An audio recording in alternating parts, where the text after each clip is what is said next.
بسم الله الرحمن الرحيم الحمد لله رب العالمين الصلاة والسلام على سيد الأنبياء والمرسلين اللهم علمنا ما ينفعنا وانفعنا بما تعلمنا وزدنا بفضلك علما وتعليما إنك على كل شيء قدير.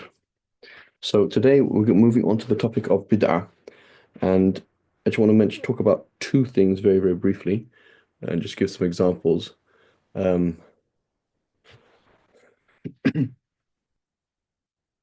the concept of bid'ah. So there's two things that are kind of flying around in our ears for the last 100 years or so, which is anything that's based on a weak hadith is wrong, and anything that's not established from the Prophet ﷺ is wrong, right? And so that's both of those are incorrect. Um, say, oh, you tell somebody, oh, but it's Sunnah. You say, no, that's a weak hadith weak. Oh, okay, forget it then. That's not how the ulama work. And then, oh, it's not in a hadith, so therefore it's wrong. Right? That also doesn't make any sense. Um, so I wanted to give an example here of somebody who's very, very strict, right? Somebody who's very, very careful and very, very strict, and as narrated and selected by somebody who's very, very strict. So Imam Malik, arguably, of all the Imams, is one of the strictest people against bid'ah. And so here's an example of this.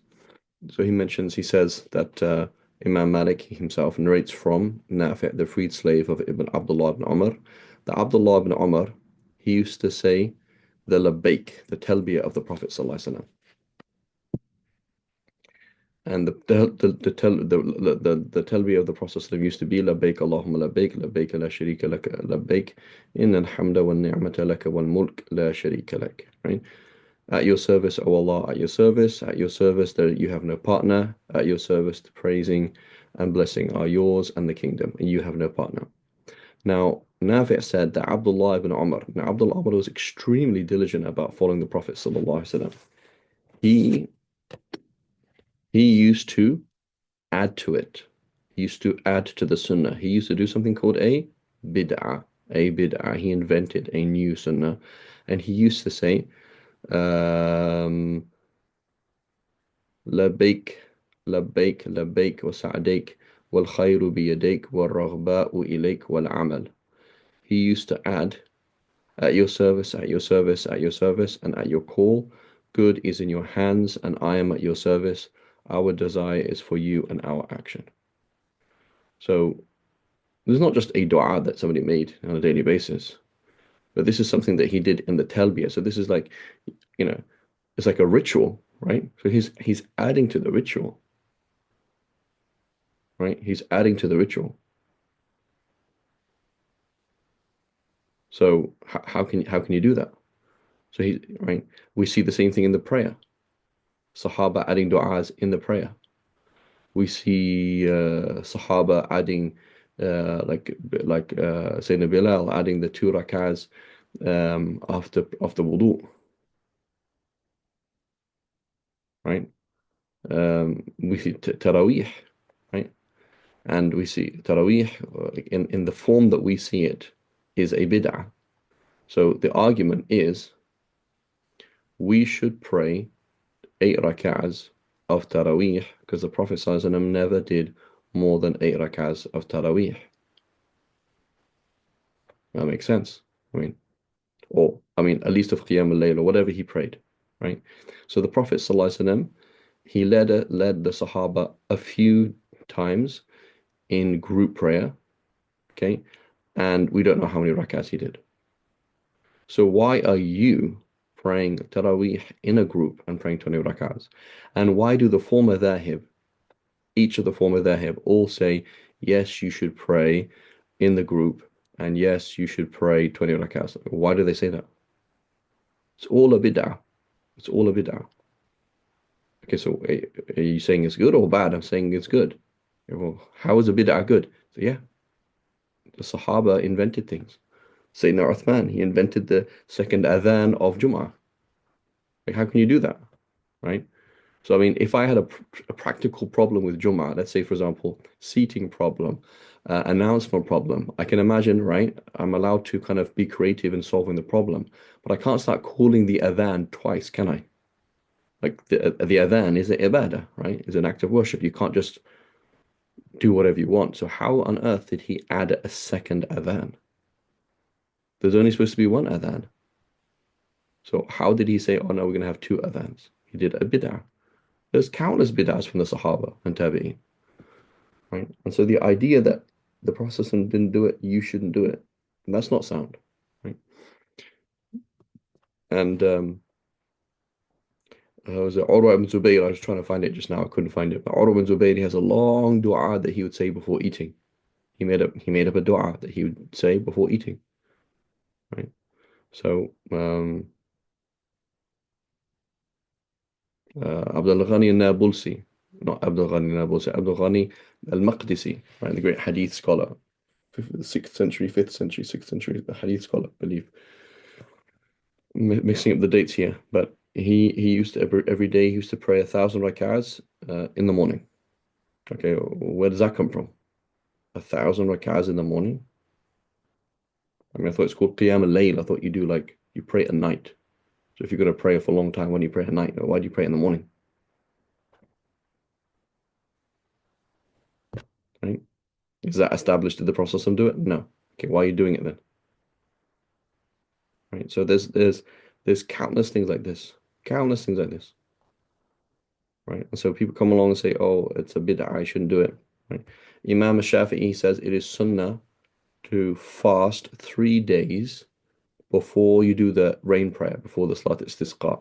Okay, why does he say that? Imam Shafi says because some of the Salaf did it. One of the rulers of the Salaf advised. It's like, how does that become sunnah then? How is it suddenly sunnah? As a bid'ah, they came up with a bid'ah which fit in the general teachings of Islam, which was, before you do the rain prayer, you do good deeds and you make tawbah. Okay, but specifically fasting for 3 days.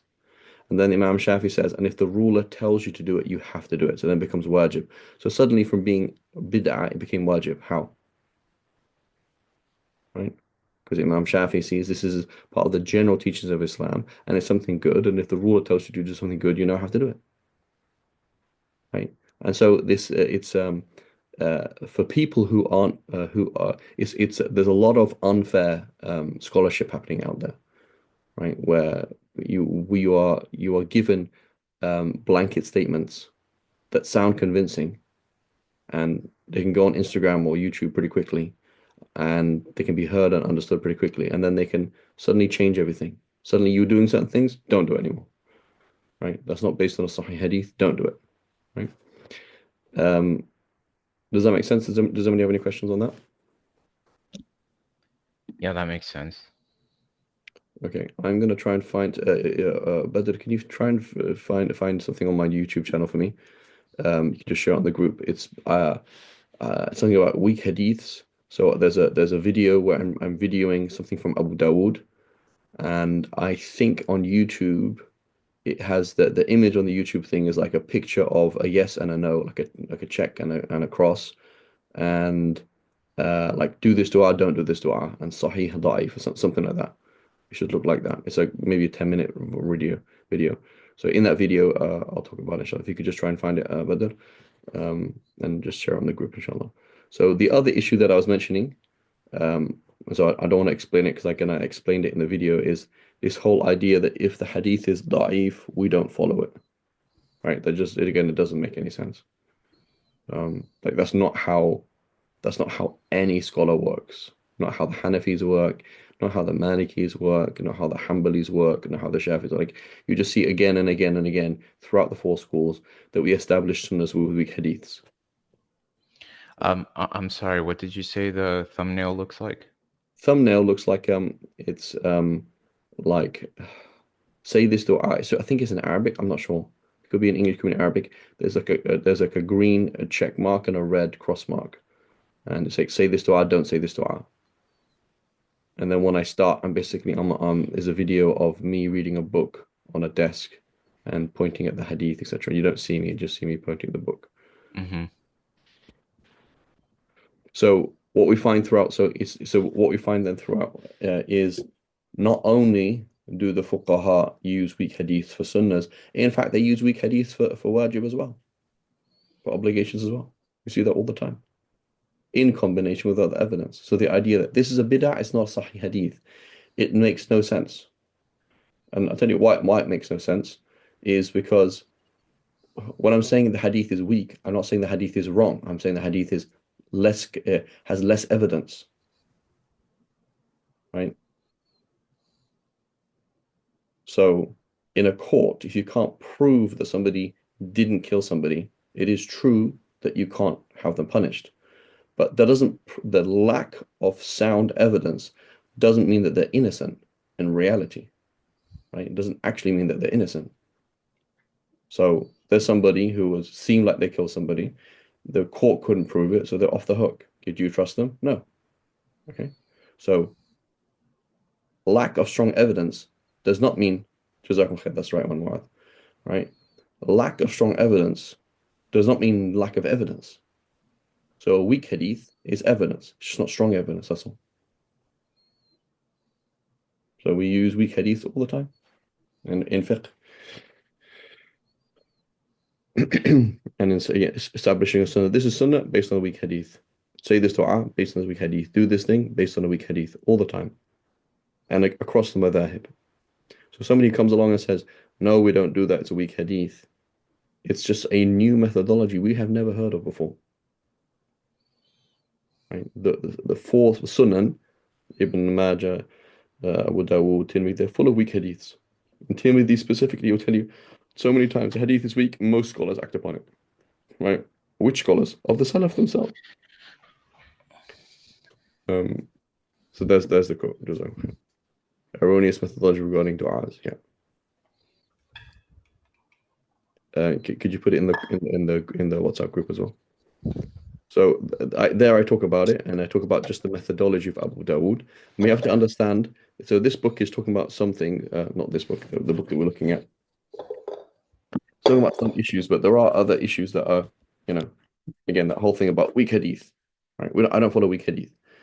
Um, it's like that's a whole kind of bid'ah in itself, a whole other bid'ah. I'm not sure if the author actually deals with it directly. But like if you look at, for example, Sheikh Albani rahimahullah ta'ala, amazing scholar, did amazing things, very great. However, there are certain problems with his methodology, right? In fiqh, huge problems in methodology, and particularly in hadith, when he comes along to a book like Sunan Abi Dawood, which intentionally includes weak hadiths, and then he comes along and takes them out. Like that doesn't make any sense. That's not like you're not working with the book as the book was designed at all. So it's actually it's not a welcome academic activity, right? Somebody does something and then they're working in a certain process and you come along and complete it for them, it's useful. Or you work in their same way and tweak things or object to things based on their same system as useful. But you come along and do something that's not even useful, or just like write your own book, right? But he has, for example, Sahih Sunan Abi Dawood, Sahih Sunan Ibn Majah. It's not how the book works.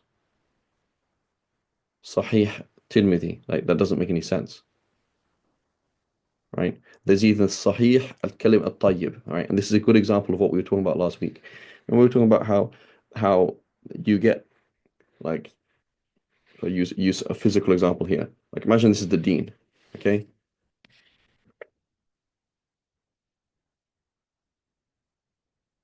I take a part of the deen, okay? And then I take another part of the deen. Now the deen that I have here and the original deen, not even related, right? This was here, not even connected anymore. So this is what's happening. You get, for example, Ibn Taymiyyah, who has, in general, interesting and useful contributions to the Islamic heritage in general, and certain unwelcome contributions that are slightly off. Okay, he writes a book called Al-Kalam al-Tayyib. Okay, now you make Ibn Taymiyyah, which is a little bit off, but not totally off. You make him the religion, right? Today we're going to see certain people quoting Ibn Taymiyyah all the time, but then selectively you're following Ibn Taymiyyah selectively. So Ibn Taymiyyah, for example, uses weak hadiths.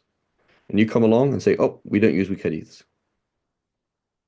right? And you get his book, Al-Kalim al-Tayyib, and you reprint it with Sahih Al-Kalim al-Tayyib, oh, Sahih hadith from this thing, right? And now your version of the deen is different, right?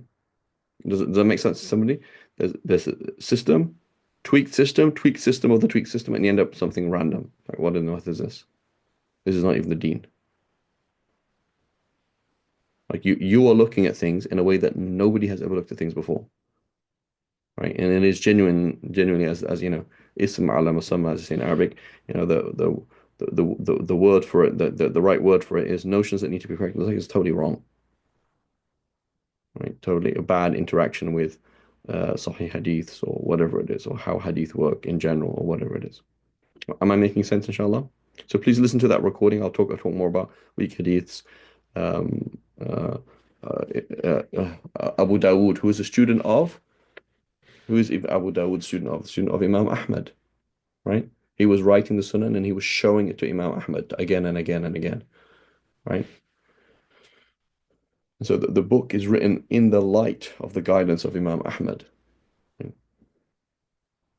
And so it's a very very important book. Okay, Ma'ab, you have a question? Yes, going back to what you were saying about the tabi'een and like having innovations, Hmm. what about like when the khatib during Jum'ah says that every bid'ah is a misguidance? Like where does that come from? Or what does It's true, but it's that mean? like just like when Allah subhanahu wa ta'ala says that He's the creator of everything. Okay, did Allah create Himself? No. Okay. So then what it means is every single thing apart from Himself. So every single bid'ah is wrong, with the exception of a lot of things, with the exception of certain things that it's a bid'ah, but it fits the same principles of the deen, right? So it's what we call it in usul, amun urida bihi khas. It's a general statement, but you don't mean in it in generality. Okay. Jazakallah Like you khair. say, for example, today, youth today, they're so messed up. And you're like, yeah, I know. So, well, hang on a minute. What about this person? Yeah, I didn't mean that person. Okay, well, who did you mean then? So, well, I meant up, I meant like most people, youth. Like, oh, okay, why didn't you say that? It's like, oh, that's not how I speak, right? So the Prophet ﷺ, Allah subhanahu wa ta'ala, people in general, we speak in general terms. We don't mean every single thing in literal sense, right? We don't Okay. mean it in literal sense.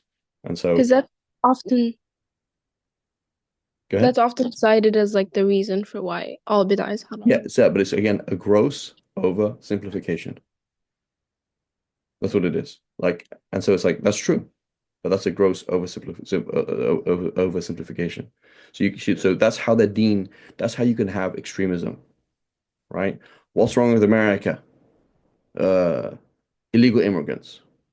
Okay, that's the only problem that's wrong with America. Yes. So if we get rid of the illegal immigrants, America is going to be great again. Yes. It's like that doesn't make any sense. Obviously, it's not that simple, is it? But you can make people extreme through that.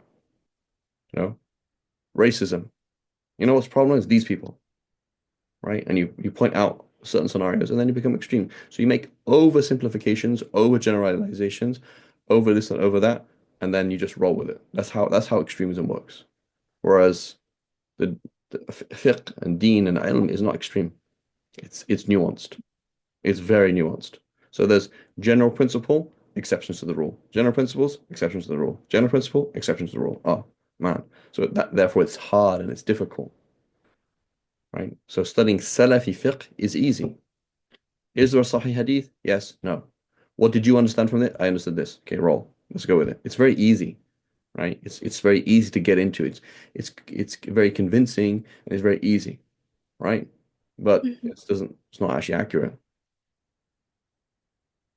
It's just because it's not. Whereas Maliki fiqh, Shafi fiqh, all these other things, it's so complex that it's hard to convey to explain to people. It's hard to get into. It takes time, so just people don't bother, right? Does that make sense? Yes, Jazakallah khair. So it's like a teenager, right? What does a teenager say? Teenager's like, yeah, I hate madhabs. They're so annoying. So is a problem with it that is annoying, or is a problem with it that it is like it doesn't it causes you frustration? And they're like, ah, it's like that's a teenager mentality. I hate school. I hate my parents. Like, you hate your parents, or are you offended by your parents right now, or do you feel not respected by your parents? So the teenager throws the baby out with the bathwater. Like, it just doesn't. It just thinks in very extreme ways. It's trying to prove its own being, trying to prove itself, etc., and or prove him or herself.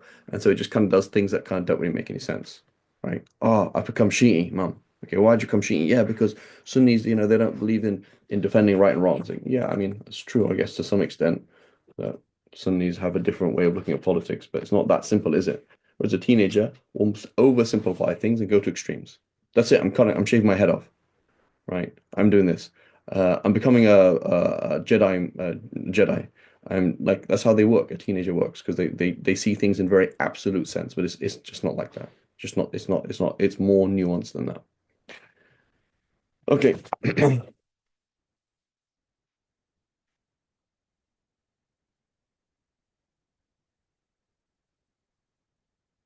Okay, so it says, then it's page 62, the necessary distinction between innovation from the standpoint of sacred law and innovation from the standpoint of language, right?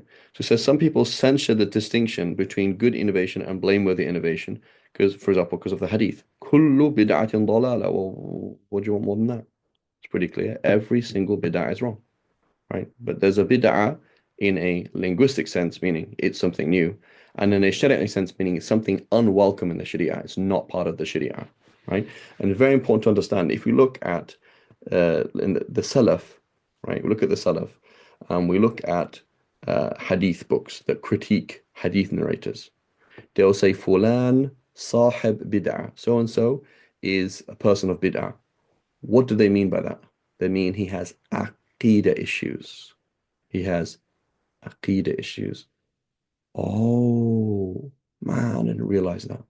So 90% of the time when you see bid'ah, we're talking about this person has in his head has issues, right? They're questioning gender, they're questioning authority, they're questioning predestination, they're questioning is Sahih Hadith even useful, right? They have major aqidah issues, right? So bid'ah meaning what? So when you say kullu bid'atin dalala, every single mindset that is new and not in keeping with Islam is wrong. Oh man, there's a totally different understanding of bid'ah. Or every single thing that is haram and makruh and becomes widespread. Or every single ibadah that doesn't have a basis in the Sharia is wrong. Okay, that makes sense. But otherwise, there's like, I mean, what does bid'ah mean linguistically? I.e., this is something new. And what does bid'ah mean shar'an? That's something totally different. Nay, some of them holding this view of corruption and misguidance because, according to them, this is the opposition of the explicit statement that the Prophet said, every innovation is misguidance. So this statement is explicit in its generality and explicit in describing every innovation as misguidance. From this point, you will hear such a person say, so it is correct after hearing the statement of the legislator, the Musharra', Allah subhanahu wa ta'ala and his messenger, and the carrier of the message that every innovation is misguidance. It is correct for a mujahid or mujtahid, no matter how high his rank, to come and say, no, not every innovation is misguidance. Rather, some is misguidance. Some are praiseworthy and some are blameworthy. So they come along and say, no, you're wrong. Okay, you can't say that. Whereas in reality, everybody said that. They said it explicitly, as Imam Shafi said it explicitly, or implicitly, in that we see non-stop bid'ah, we see all sorts of different bid'ah, etc. This is the entry point that deceives many people. Now, again, where does this come from? So yes, this is a erroneous methodology to say that every single innovation is wrong, even though we see it among the Sahaba and Tabi'een and the Fuqaha and the Salaf, etc., that they do innovations, countless innovations. Where does this come from? Where does this reaction come from? So remember going back to Muhammad ibn Abdul Wahhab, what is he reacting to, and what are we to some extent reacting to?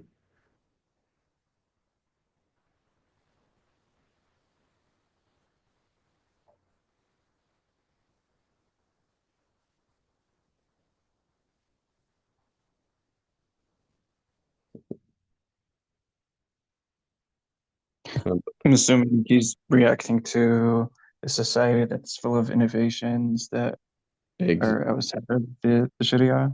right.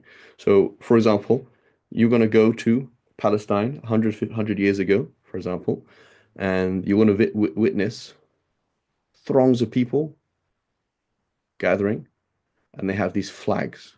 They're like, what is this? Say, oh, these are the Qadiris, and these are the whatever is. And so everything is Sufi orientated, every single thing.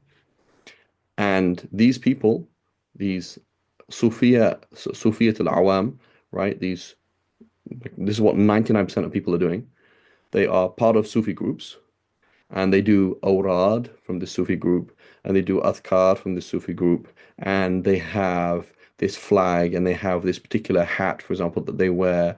They have this and they have that. So they have all these bid'ah, all these things that are not necessarily haram in themselves, but they are things that don't exist in the Sunnah. And then you go and ask them about anything in fiqh, and they know nothing. And you go and ask them about certain common sunnahs, they know nothing. And then they quote hadith, they're like, oh, this hadith, that hadith, and those hadiths are totally fake. So they are people whose life is based on uh, uh, Sufism as practiced and done by the layman. That's their aqidah, that's their fiqh and everything. They don't have fiqh. They don't even may not even have tajweed, right? They don't have a deen other than Sufism, right? They don't have a deen other than whirling dervish. They don't have a deen other, that doesn't exist. They don't. Their fiqh is they're just going to ask the Sufi teacher who may or may not know about halal and haram. Their understanding of Quran, they don't not reading Quran for tadabbur because they're not. It's not really their focus. They're not reading hadith, and they're definitely not trying to find out which is sahih and da'if or anything. And they quote random hadiths here and there, and it's just that their deen is again exactly the same paradigm mentioned.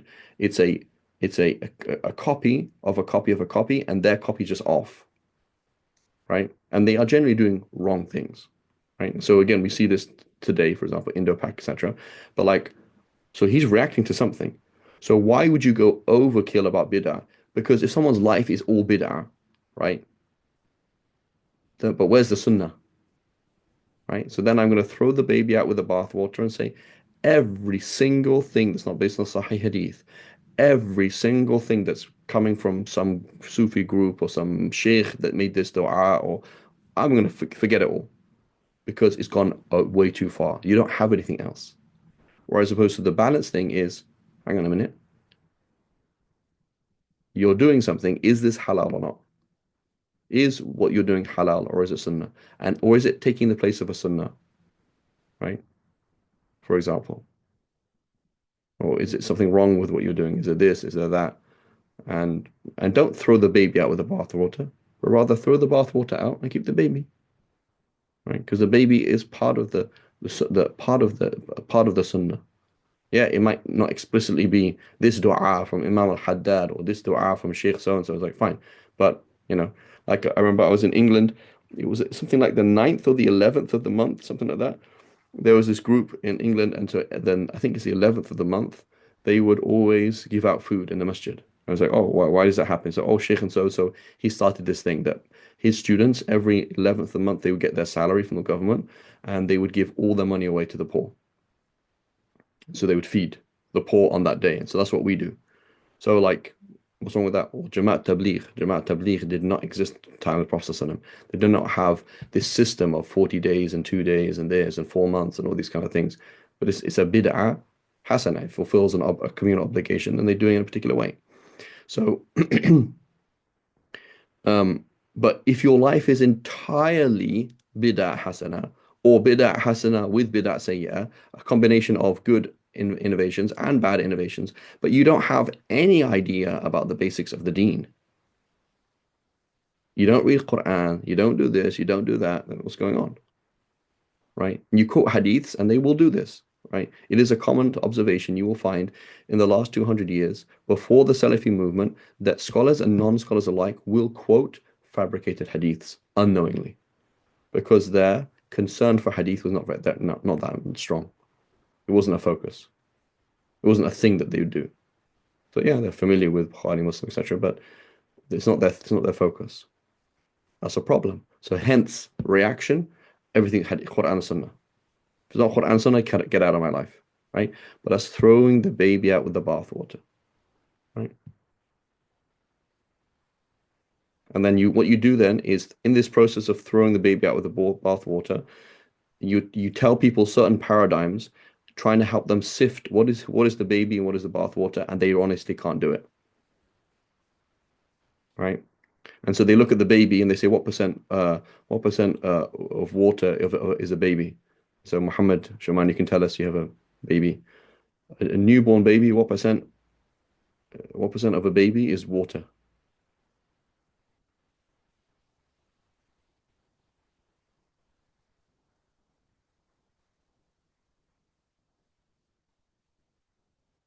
80%, something like that. I heard 90% once. I don't know, but I think we are 50% water. Okay, so I don't tell you that an adult is 50% water.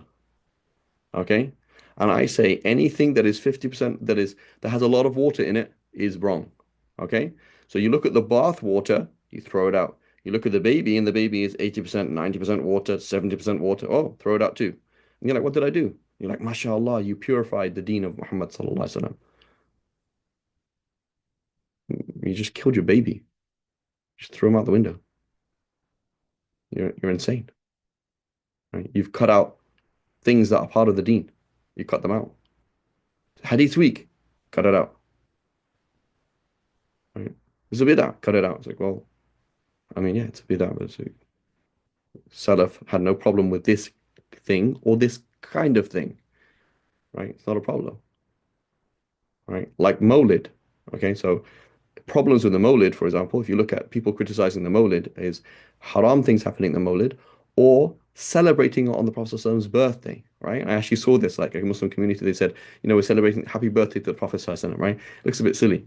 Or it kind of, but you say, for example, I'm not celebrating on his birthday. I'm doing a Mawlid. I am just today is any day of the week, any day. So I'm gathering people in my house.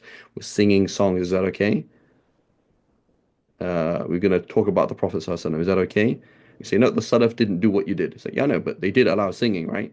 And they did allow gathering, right? And they did recommend salawat on the Prophet ﷺ. And yes, some of them were against group dhikr, some of them were not. But otherwise, generally speaking, you can't say that this whole thing is haram, can you?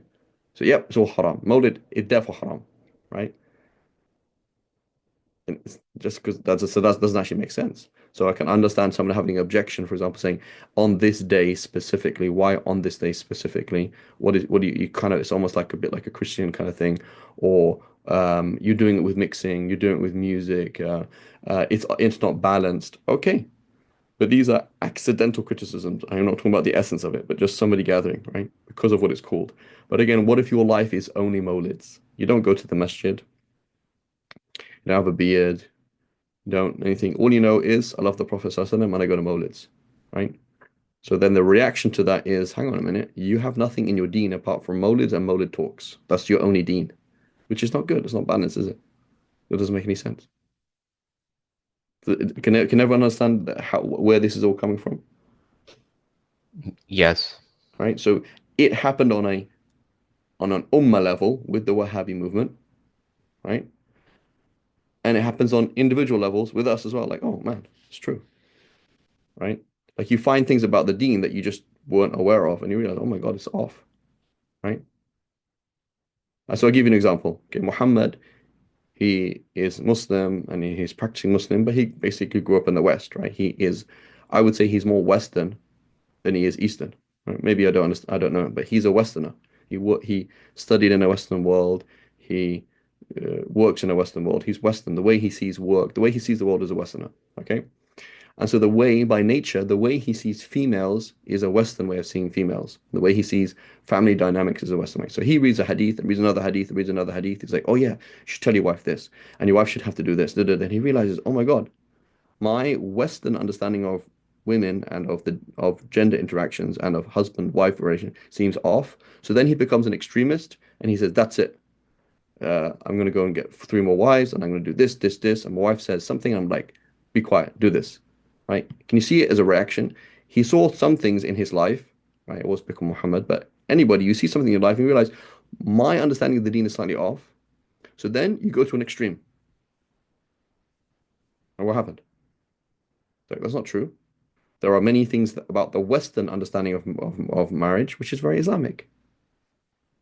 And there are many things about the Western understanding of marriage, which is not Islamic. So take what is good, leave what is bad. Don't throw the baby out with the bathwater. Good point. Good example. I'll listen to that.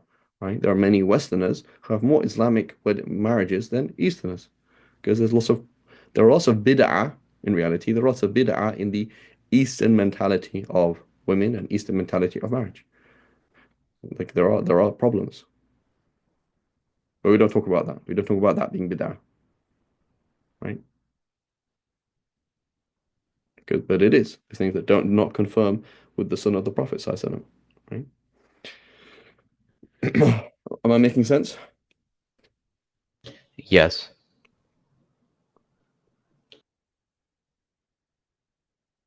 Okay.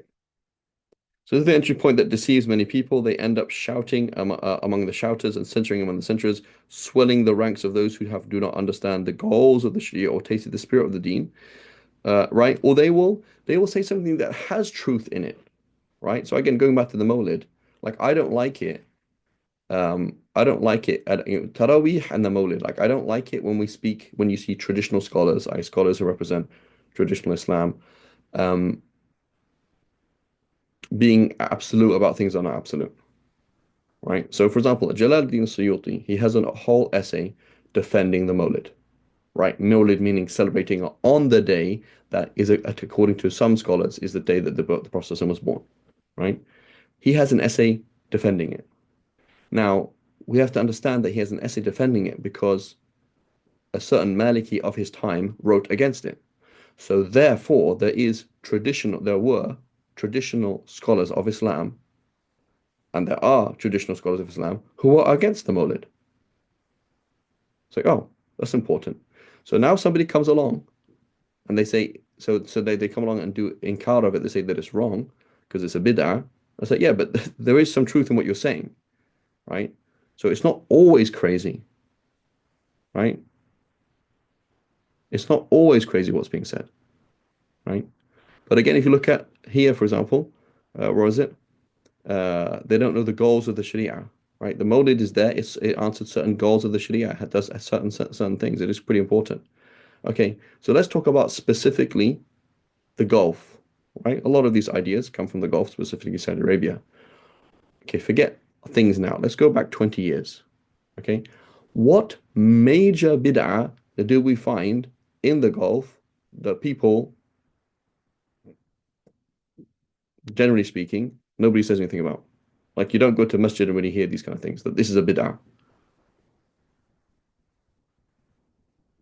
So what changed, for example, Saudi Arabia discovering fuel and became something and then started doing something? allowing American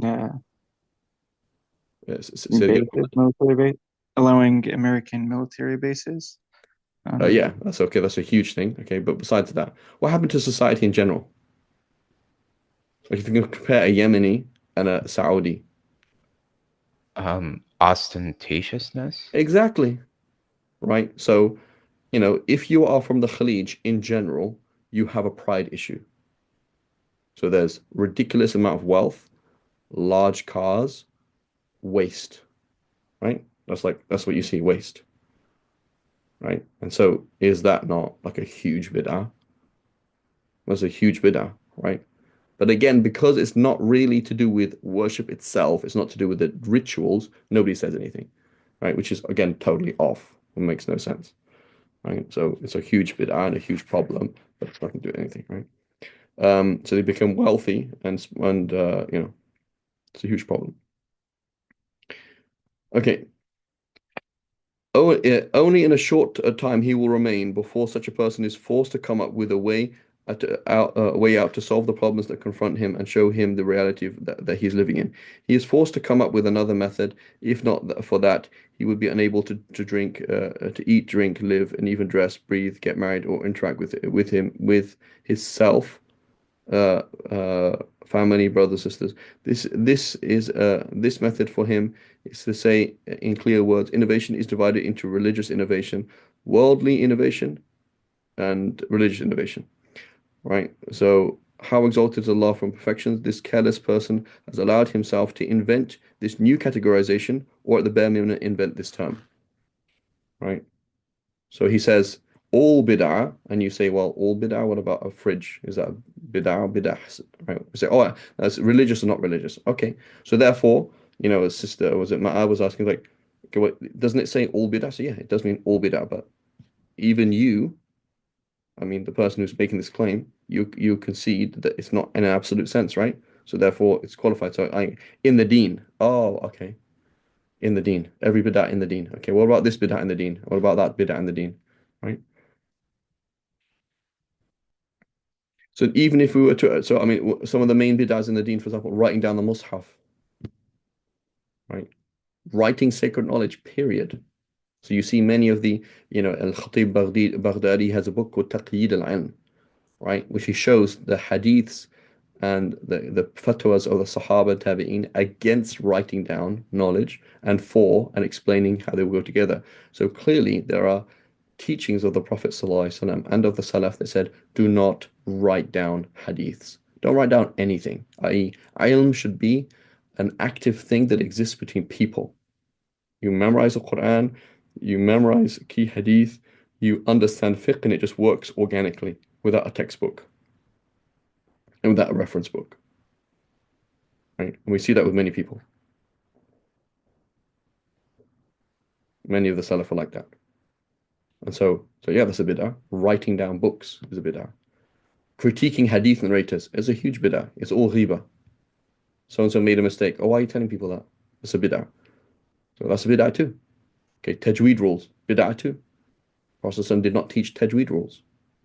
He didn't teach makharij, did he? So that's not a bid'ah. The whole, the every single so every so the deen as we know it is bid'ah, meaning we had to invent certain paradigms, certain concepts, certain sciences, certain things in order to do the deen.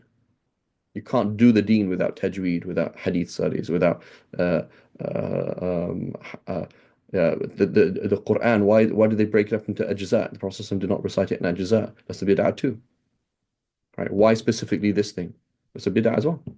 Where's it based on? It's not based on the Quran or Sunnah, right? Where does the tashkil come from? Where any of these things come from, right? So there's countless bid'ah that we all do all the time. So you can't say all of it is wrong. Say, oh no, that's important. That's important. Okay, well, what's the rule then? I.e., if it fits the general principles of Islam, it's fine. If it doesn't, it's not. Simple. Even if you admit, for argument's sake, that this meaning was present since the time of the Prophet ﷺ, still the term worldly and religious was clearly not present during the time of the prophetic legislation. So that there's no such distinction anyway. The division of innovation into praiseworthy and blameworthy innovation was not likewise the division of innovation, etc. So that's not true either. Right? So again, this person is a person of innovation. That's why they're confused. That's why they're upset with the whole ummah in reality. Right? And so again, they will sound like they're not saying, "No, I'm not upset with the ummah. I'm upset with you." So well, there's a big when you actually compare your ideas with everybody else's ideas, there's a huge problem. Okay.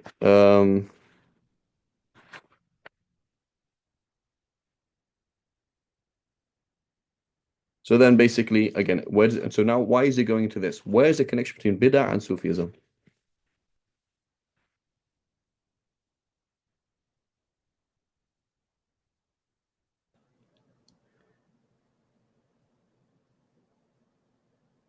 The connection between bid'ah and Sufism?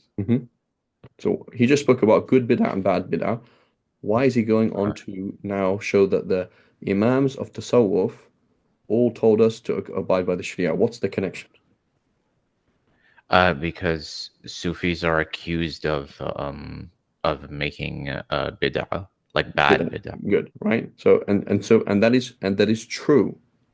So you're going to go into this masjid, and after Asr, they're going to do the Hizb of Abu Hassan Shadili. You're like, oh, what's going on? What's this?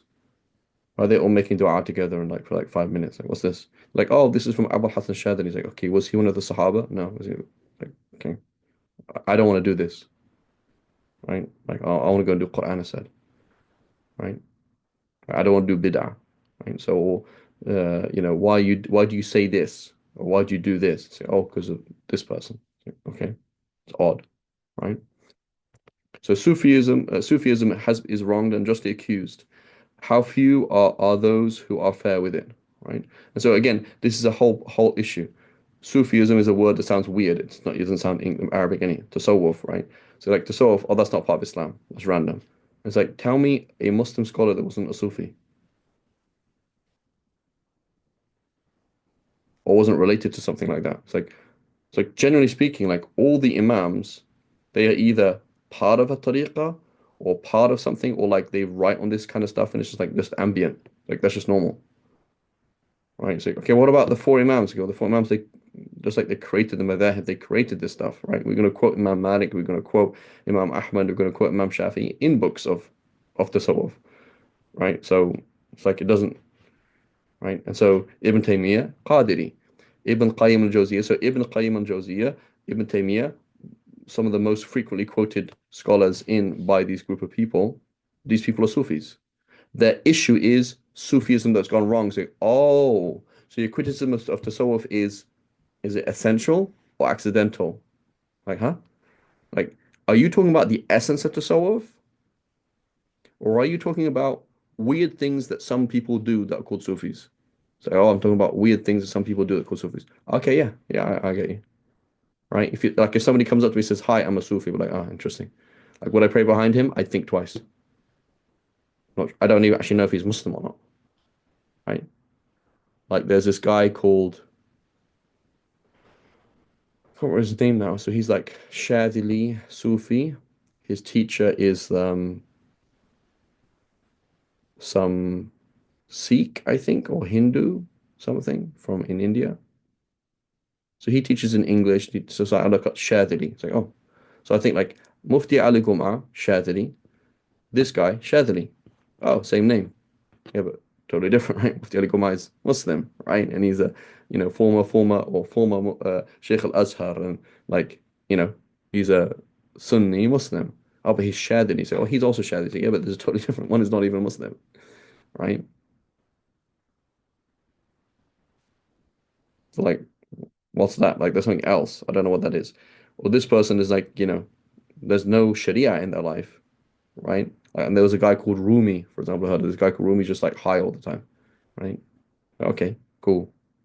But he called Rumi after Jalaluddin Rumi, Sufi, da da da da. But okay, Jalaluddin Rumi, what was he? He was a Hanafi Mufti. It's like, oh, I think that's cool. Abdul Ghani Nabulsi, Hanafi Mufti, right? Super, like one of the most important Hanafis, late Hanafis. It's very important, right? Uh, uh, Ibn Qudama al-Maqdisi, right? The author of the Mughni and Hanbali fiqh, right? So he is a student of Abdul Qadir Jilani himself. Those who are in my class, my Takhrij class on a Saturday, we spoke about Abdul Ghani al-Maqdisi, so his cousin. Also, he's the author of Al-Kamal fi Asma' al-Rijal, huge hadith scholar, Hanbali, Sufi, right? So the books of Ibn Qayyim, half of them are to do with tasawwuf, and half of them, and those things are based on Imam Ghazali. Right? It's like, oh, so nobody's against tasawwuf itself, okay, but rather throwing the baby out with the bathwater. Oops, right? And again, there is a reason to do that, right? When you are under threat, you have to throw the baby out with the bathwater. Imagine if, for example, half the babies in the world are all mutant aliens.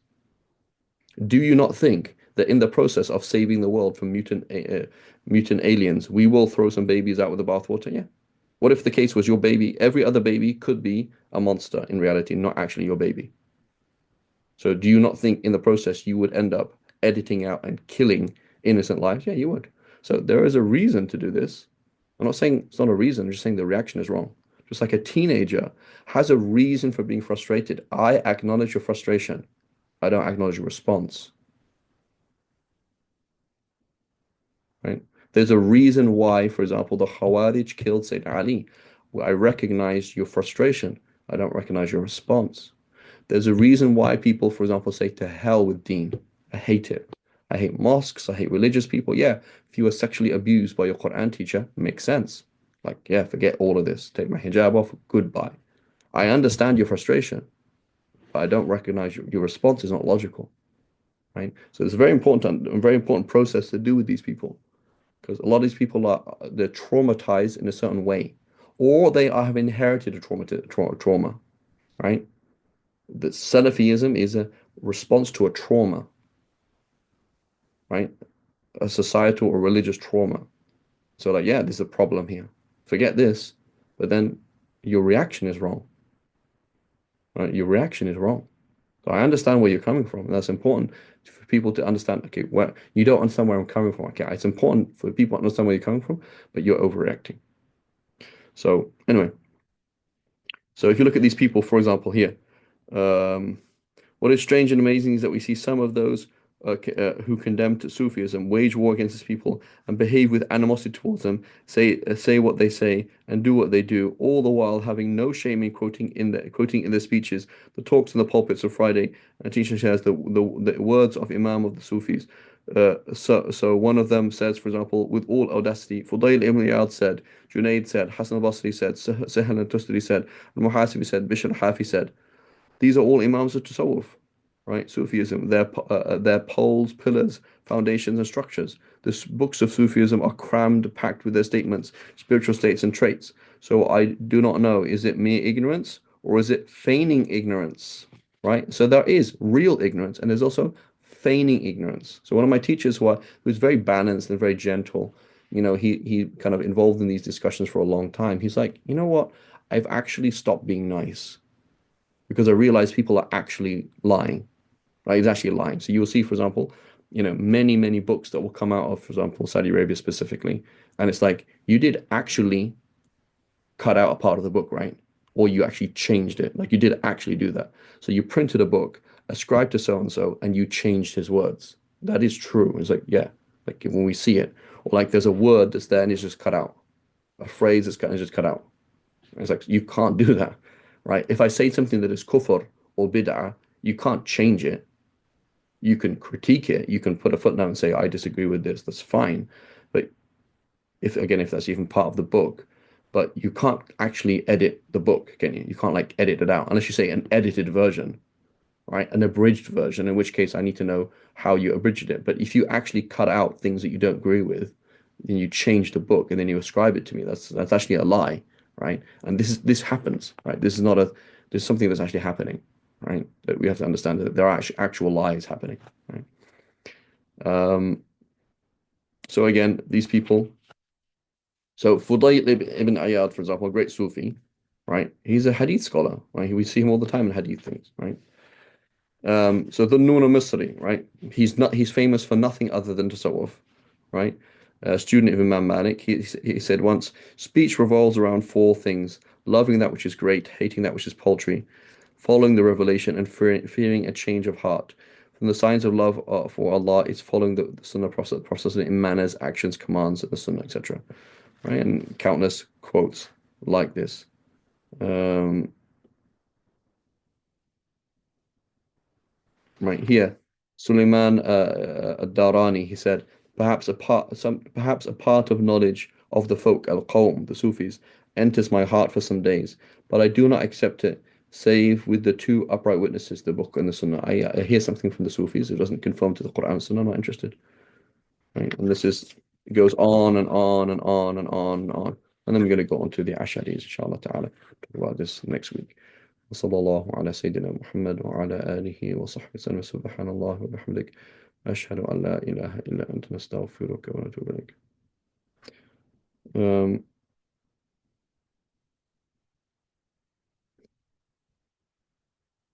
I'll try and find this thing here, the stance of the Imams of the Salafi movement regarding Sufism. He gathered the statements and opinions of Imam Ahmad, Sheikh Ibn Taymiyyah, Ibn Qayyim al-Dhahabi, Ibn Kathir, Ibn Rajab, right? Ibn Rajab, Hanbali, he wrote the book, he wrote a book that's translated into English that the importance of he had two of the important books. One is that the Salaf were way important than the Khalaf. The early Muslims are better than the late Muslims, and B, that we have to follow the form of Madhahib, right? So, i.e., following the Salaf is through following the form of Madhahib, right? And his books are replete with Sufism. Ibn Kathir, the same thing. Imam al-Dhahabi, the same thing. Ibn Qayyim and Ibn Taymiyyah, these are clear Sufis, like without question, right? Um,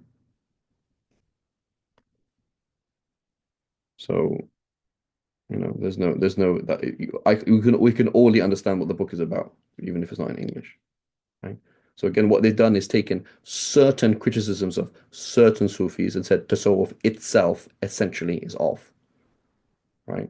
Which is not true and does not reflect the tradition. Again, you can say what you want, that's totally fine, but you can't claim to represent Sunni Islam, right? You have to come along and say, this is contrary to what 99% of the Ummah has said, but it's right for the following reasons. You have to say that, right? On the minbar, what I'm about to say is contrary to what 99% of the Ummah has ever said. However, this is my opinion. Okay, do what you want. Everyone's free to say whatever they want, but you can't can't present a skewed version of the Ummah to people who don't have access to the same books that you do and who aren't educated. It's not fair, right? It's not a fair way of doing things, right?